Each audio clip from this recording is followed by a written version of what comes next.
একজন জিজ্ঞাসা করেছেন, কাতারের ফাঁকে ৬-৭ বছরের বাচ্চাদের অনেক সময় দাঁড়ানো হয়, এর বিধান কি? আমরা দেখে থাকি এতে নামাজের অনেক মুরব্বী মুসল্লিরা অপছন্দ করেন। বাচ্চারা আগে এসে সামনে দাঁড়ায়, কিন্তু মুরব্বীরা পরে এসে তাদেরকে পেছনে খেদায় দেন। আমার জিজ্ঞাসা হচ্ছে, এভাবে দাঁড়ালে কি নামাজের ক্ষতি হবে? প্রিয় ভাইরা, এখানে অনেকগুলি মাসাইল আছে জানার ক্ষেত্রে।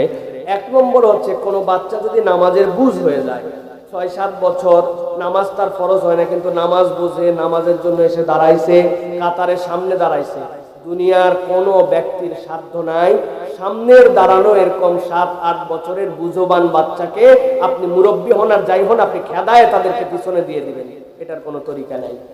বরং ফুকাহে কেরামের মতামত হচ্ছে, এরকম বাচ্চারা নামাজের পাশাপাশি দাঁড়ালে যদি একটু দুষ্টামি করে বা হাসাহাসি করতে পারে, তাহলে বরং কাতারের ফাঁকে ফাঁকে, দুইজনের ফাঁকে তাদেরকে দাঁড় করায় দেওয়া, যাতে করে তারা নামাজে অংশগ্রহণ করে, আবার নামাজের মধ্যে কোনো ক্ষতি না হয়। কিন্তু আমরা দেখতে পাই এই সকল বাচ্চা কাচ্চাকে মসজিদে উৎসাহিত করার থেকে আমাদের এমন কতগুলো মুরব্বী আছে, তাদের আচরণের কারণে এই বাচ্চারা মসজিদের থেকে আরো গাফেল হয়।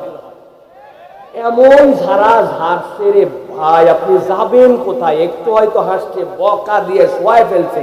আমি তো মাঝে মাঝে বলি, দুইটা বাচ্চা হয়তো একটু হেসে ফেলছে, ওই মুরব্বী নামাজের মধ্যেই চিন্তা করছে খালি নামাজ শেষ হোক। আত্তাহিয়াতুলিল্লাহ সালাওয়াত তাইবা তো কার বেটা হতে পারে রে? আল্লাহুম্মা সাল্লাল্লাহু আলাইহি ওয়াসাল্লাম, তারপরে চিন্তা করতেছে খালি নামাজ শেষ হোক, আবারও মনে হলো একবার হাসলো। এরপর আল্লাহুম্মা ইন্নী যালামতু নাফসি, এই সময় চিন্তা করছে হুজুরও আজকে এতই লম্বা পড়তেছে। হুজুর এবার আসসালামু আলাইকুম রাহমাতুল্লাহ, আসসালামু রাহমাতুল্লাহ, মুরব্বি পিছনে তাকায়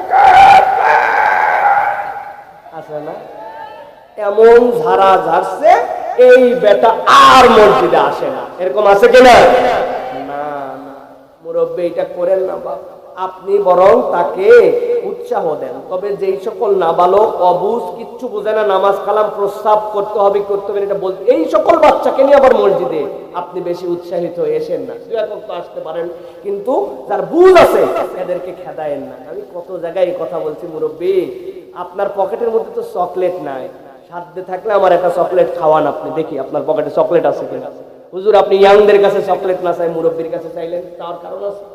এই বাচ্চা মসজিদে আসছে, একটু হাসছে, নামাজের পরে ওকে আদর করে ডাকে বলছেন, দাদু রে এই ধরে চকলেট তোর, তুই যে নামাজে আসছিস যে কি খুশি, কিন্তু হাসা যাবে না দাদু ভাই, তুই আগামী ওয়াক্তে যদি না হাসিস ডবল চকলেট। পরে 2 চকলেট দিছেন, ও হাসা কমাইছে, মসজিদে আসছে। 5 দিন পরে 5 টাকার একটা কয়েন বের করে দিয়ে বলছেন, এটা তোরে দিলাম, তুই আজকে যাই আইসক্রিম খাবি দাদু, কিন্তু মসজিদে আসবি। দেখবেন ওই ছেলেটা নামাজি হচ্ছে। ওরে আপনি একদিন সুবহান রাব্বিয়াল